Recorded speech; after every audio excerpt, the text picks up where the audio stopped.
रामपुर जिले में corona virus का संक्रमण लगातार बढ़ता जा रहा है। यहां कोरोना के 9 नए मरीज मिले हैं। बताया जा रहा है कि 3 मरीज दूसरे शहरों से रामपुर वापस आए थे और एक पुराना कोरोना मरीज है। वहीं 5 कोरोना पॉजिटिव पाए गए। मरीजों के संपर्क में आने से वो संक्रमित हुए हैं। ये सभी पहले से ही क्वारंटीन थे। इनकी रिपोर्ट पॉजिटिव आने से स्वास्थ्य विभाग में हड़कंप मच गया। बहरहाल 9 नए मरीज मिलने से जिले में मरीजों की कुल संख्या 84 से बढ़कर 93 हो गई है। जिलाधिकारी ने खुद इसकी जानकारी दी है। लोगों से आग्रह करेंगे कि कब किसी भी दशा में बाहर निकलकर किसी धर्मस्थल में जाने की, जहाँ पे ज़्यादातर लोग आते हों बाहर से और जहाँ पे आप नहीं जानते कि उन्होंने किन किन जगहों को टच किया है, अवॉइड करें। आप घर पे पूजा करें, घर पे इबादत करें, घर पे प्रार्थना करें। गलवान वैली में चीनी सैनिकों की कायरतापूर्ण हमले में शहीद हुए भारतीय सैनिकों को मोमबत्ती जलाकर सपा नेताओं ने श्रद्धांजलि दी।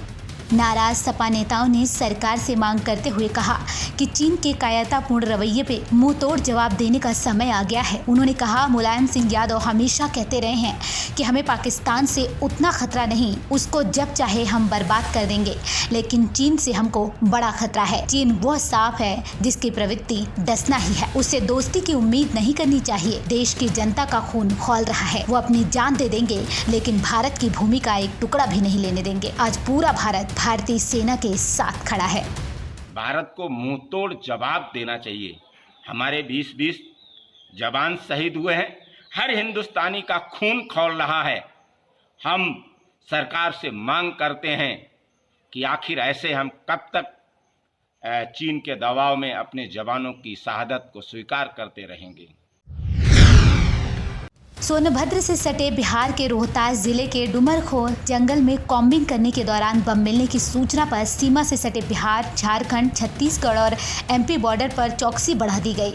सोनभद्र पुलिस अधीक्षक के नेतृत्व में क्षेत्राधिकारी, सदर प्रभारी निरीक्षक पन्नूगंज, मौची, रायपुर, सीआरपीएफ और पीएसी फोर्स के साथ थाना कोन की चौकी पोखरिया क्षेत्र से सटे बिहार राज्य की सीमाओं के जंगलों में कॉम्बिंग की गई, जिससे सिलेंडर बम और केन बरामद किए गए। जवानों ने इन बमों को डिफ्यूज कर दिया, जिससे पुलिस को उड़ाने की नक्सली साजिश नाकाम रही। यह पूरा मामला बसुआरी पुलिस चौकी से करीब 1 किलोमीटर दूर का है। बता दें कि नक्सलियों की गतिविधियों को देखते हुए सोनभद्र एसपी ने जवानों को पहले ही अलर्ट पर रहने को कहा था। ये नक्सली किसी बड़ी घटना को अंजाम देने की फिराक में थे। हमारे जनपद से जिसकी सीमा लगी हुई है और राज्य बिहार है, वहाँ के थाना चूटिया चौकी यदुनाथपुर में जो कॉम्बिंग पार्टी गई थी, जो सीआरपी और वहाँ की लोकल पुलिस की कॉम्बिंग पार्टी थी, उन्होंने एक पुलिया के नीचे एक लैंडमाइन डिस्कवर करी, जिसको उन्होंने तत्क्षण वहीं पर उसको निष्क्रिय कर दिया। भारत में शहीद हुए 20 जवानों से पूरे देश में शोक की लहर है। वहीं पंजाब में अब चीनी सामानों के बहिष्कार के सुर उठने लगे।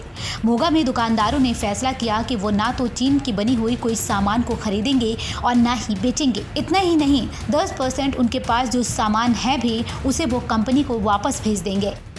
इस पर बॉलीवुड स्टार सोनू सूद की बहन मालविका सूद और एक एनजीओ चलाने वाली पूनम नारंग ने ये फैसला किया कि वो घर घर जाकर महिलाओं को जागरूक करेंगे कि वो चीन के बने हुए कोई भी सामान ना खरीदें। सबसे पहले तो बड़े ही अफसोस की बात है कि हमारे कुछ 20 नौजवान शहीद हो गए हैं और वो जो चाइना कर रहा है, हमने भी उसका मुंह तोड़ जवाब दिया है। हमें लगता है जो शहीद हुए हैं, मेरा उनके लिए बहुत ही दिल से मैं उनको रिस्पेक्ट करती हूँ और ट्रिब्यूट पे करती हूँ। मेरे को लगता है जो चाइनीज़ प्रोडक्ट्स हम जो यूज़ कर रहे हैं, मैं एज ए सोशल वर्कर ये मुहिम चलाना चाहती हूँ कि जो चाइनीज़ प्रोडक्ट्स हैं वो हमें बंद करनी चाहिए। जो हमारे देश के जवान कर्नल और 19 जवान 20 लोग शहीद हुए हैं, उनको नमन करता हूँ और उनको श्रद्धांजलि भेंट करता हूँ। मेरी राय के मुताबिक आज जो चीन है वो सारी दुनिया में कोविड-19 के कारण अलग थलग पड़ गया हुआ है और उसे सारे देशों का सामना करना पड़ रहा है और उसी के साथ उसकी इकॉनमी को बहुत बड़ा धक्का लगा है। राजस्थान के बारां में खरीद केंद्रों पर अनियमितताओं को लेकर बीजेपी ने मुख्यमंत्री के नाम पर ज्ञापन सौंपा है। शाहबाद उपखंड अधिकारी दीनानाथ बब्बल को दिए ज्ञापन में सामरानी और देवरी में चल रहे खरीद केंद्रों की अनियमितताओं के बारे में बताया गया है। इसमें कहा गया है कि 8 दिनों तक ट्रैक्टर लाइनों में खड़े रहते हैं, सिलाई के लिए नंबर नहीं आता, कभी बारदाना का बहाना तो कभी फसल का उठाव नहीं होने की वजह से किसानों को परेशानी हो रही है।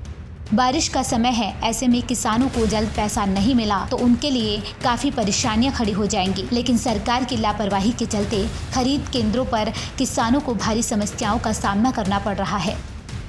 किसान भूखे प्यासे अपनी बारी का इंतजार करते हैं, लेकिन तुलाई की पर्याप्त व्यवस्था नहीं होने से किसानों को काफ़ी परेशानियों का सामना करना पड़ता है। वर्तमान सरकार में जो है किसानों के अहित में चल रही है। अभी क्या है कि किसानों खरीद केंद्रों पर इतनी अनियमितताएँ हो रही हैं कि नए समय पर किसानों की तुलाई हो रही, कभी बारदाना नहीं है तो कभी माल का उठाव नहीं हो रहा। इस वजह से किसान अपने ट्रैक्टर ट्रॉली लेके 8-8 रोज तक लाइनों में खड़े हैं। यूपी में सरकारी राशन डीलर के अधिकारियों से मिलीभगत कर गरीबों का हक मारने का मामला सामने आया है। मामला कानपुर देहात के तहसील सिकंदरा के अकना गांव का है, जहां सरकारी राशन डीलर गरीबों को मिलने वाले अनाज का अधिकारियों की मिलीभगत से बंदरबाट कर रहा है। जब अधिकारियों ने जिलाधिकारी को राशन डीलर के खिलाफ शिकायती पत्र देकर मदद की गुहार लगाई, इस पर जिलाधिकारी ने एसडीओ को जांच कर कार्रवाई करने के आदेश दिए। वहीं दूसरी ओर उप जिलाधिकारी सिकंदरा आरसी यादव ने कहा उन्हें इस घटनाक्रम की जानकारी ही नहीं है।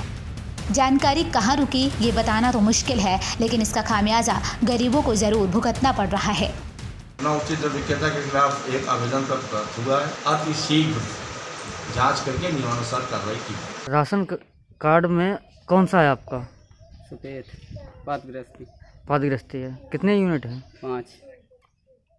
कैसे देते हैं? कभी 20 किलो, कभी 15 किलो। चना वो भी नहीं, एक बार दिए। चना कब से नहीं मिला है? एक ही बार दिए हैं। फर्रुखाबाद में ओवरब्रिज निर्माण को लेकर चल रहे अतिक्रमण अभियान के तहत भोलेपुर हनुमान मंदिर सहित दर्जनों घरों पर जेसीबी चलाई गई। इस दौरान विरोध के सुर उठे। वहीं विरोध करने वाले कुछ लोगों को पुलिस ने हिरासत में ले लिया। दरअसल सरकार की तरफ से भोलेपुर ओवरब्रिज का निर्माण कराया जा रहा है, लेकिन ओवरब्रिज के रास्ते में अतिक्रमण बाधा बनी हुई थी, जिसके चलते जिला प्रशासन ने दूसरी बार अतिक्रमण अभियान चलाया और कई लोगों को हिरासत में ले लिया। हनुमान मंदिर के सामने तिराहे पर अतिक्रमण में बना धार्मिक स्थल भी ध्वस्त किया गया। नगर मजिस्ट्रेट अशोक कुमार मौर्य ने बताया अतिक्रमण अभियान पहले से चल रहा था और जो आज भी जारी रहा। फतेहगढ़ चौराहे से मऊ दरवाजा तक मुख्य मार्ग का अतिक्रमण भी इसी क्रम में हटाया जाएगा। हथकरघा का काम पहले से ही हटाने का यहाँ चल रहा है और ये हमारी जो मुख्य मार्ग है फतेहगढ़ चौराहे से लेकर के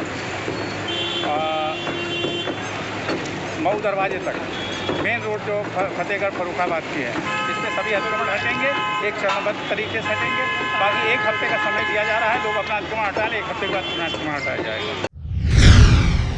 पंजाब के मोगा के कस्बा बाघा पुराना में फरीदकोट पुलिस ने एक युवक को गिरफ्तार किया। बताया जा रहा है कि कुछ अज्ञात बाइक सवारों ने एक दुकान के बाहर फायरिंग कर दी थी और 10 लाख रुपए की फिरौती की मांग की थी। इस संबंध में पुलिस ने एक युवक को गिरफ्तार किया है। गिरफ्तार युवक के मुताबिक उसे फायर करने के लिए कहा गया था। पूरे मामले की जानकारी देते हुए मोगा के एसपीडी ने बताया कि बाघा पुराना में हुई वारदात के बाद पुलिस ने एक दोषी को गिरफ्तार किया है। पूछताछ में पता चला कि गैंगस्टर कृपाल सिंह, जो संगरूर जेल में बंद है, उसने जेल में बैठकर ही क्राइम को ऑपरेट किया था। उन्होंने बताया कि कृपाल से पूछताछ में पता चला कि उसकी गर्लफ्रेंड की शादी हो गई थी और उस समय शादी में मदद के चलते बाघा पुराना के साहिल गारमेंट के मालिक साहिल ने मदद की थी। यही वजह थी कि कृपाल सिंह ने जेल में बैठे बैठे इस घटना को अंजाम दिया। फिलहाल 2 आरोपियों की तलाश जारी है। मिति जी है 10 की गल है कि एक ना मदारी मार्केट है बाघा पुराने में, उत्थे 3 नौजवानों ने आके फायरिंग की। तो उस तो बाद अजय नूं फोन आया, साहिल जिहड़ा है गारमेंट्स का मालक है, वो कहते हैं भाई तैं फायरिंग सुन ली है? वो कहता हाँ मैं सुन ली है फायरिंग। वो कहते गोली तेरे भी लग सकती सी, जे तू बचना आ तो सानू 10 लाख रुपए की फिरौती दे।